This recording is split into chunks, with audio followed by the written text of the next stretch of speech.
Anyway, Time magazine also chose WNBA superstar Caitlin Clark as their athlete of the year. But, okay, here's the problem. A lot of conservatives are having a fit over her interview, and here's what they're so mad about. Watch. Into the WNBA, like I've said, I feel like I've earned every single thing that's happened to me over the course of my career.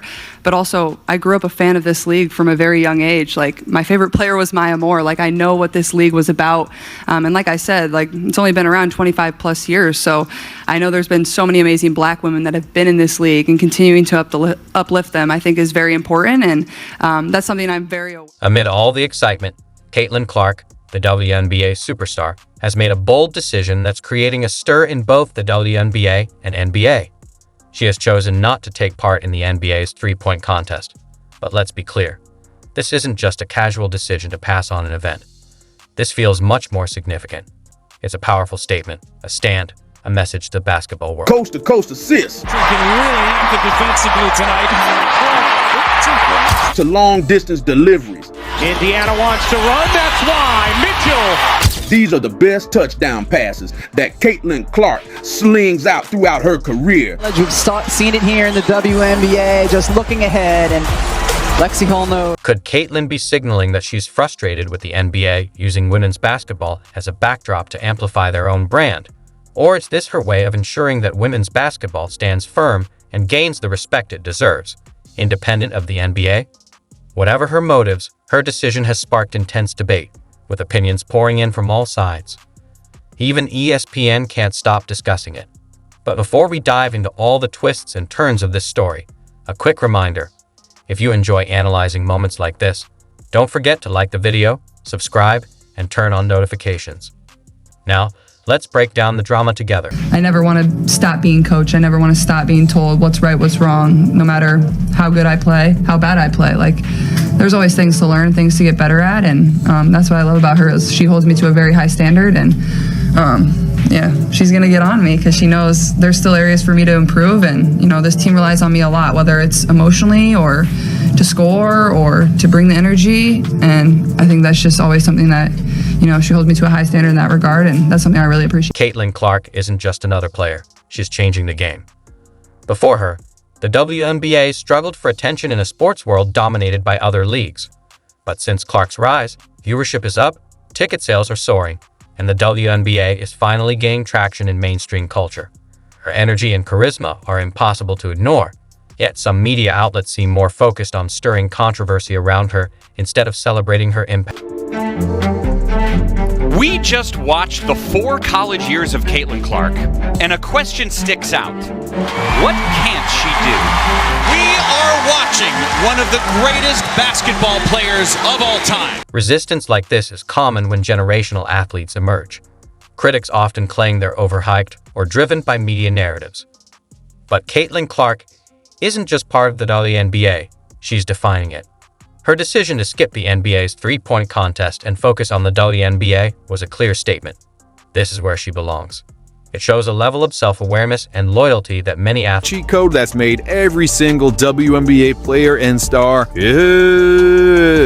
I'll get into it in just a minute, but I gotta be honest right from the start. I wouldn't be surprised if Caitlin Clark won the WNBA MVP next year. Seriously, she was the first rookie since Candace Parker in 2008 to be named All-WNBA. Not everyone supports Caitlin Clark's decision.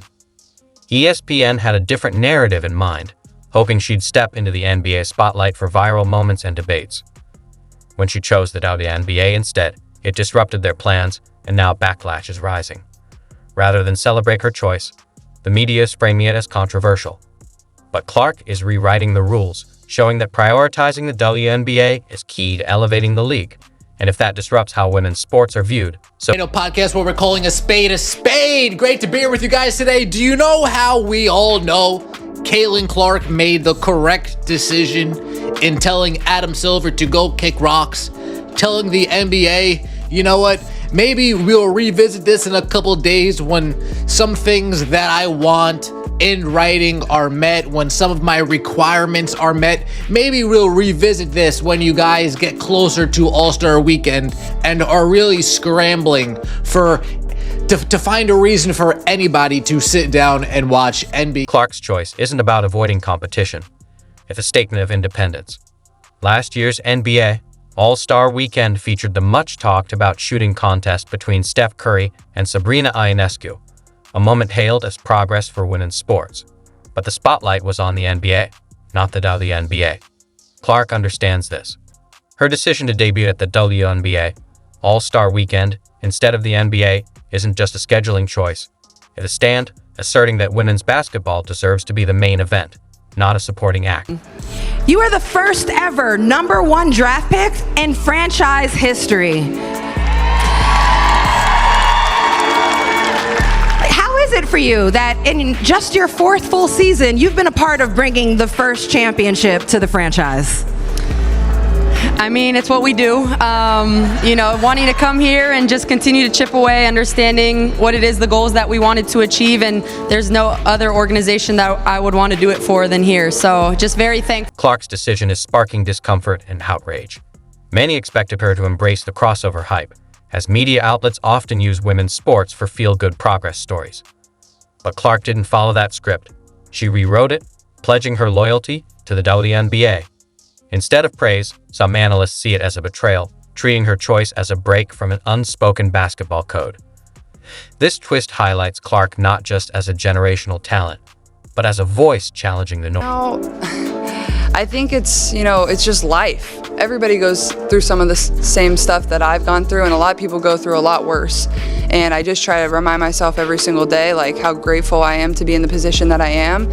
And, I try to treat everybody the same way that, that I would want to be treated. And I think it just speaks to the way I was raised and my parents raised me. There's going to be good days, there's going to be bad days. The girls are fired up. I hope that's them. But yeah, I think it's just, you go with the flow a little bit, obviously.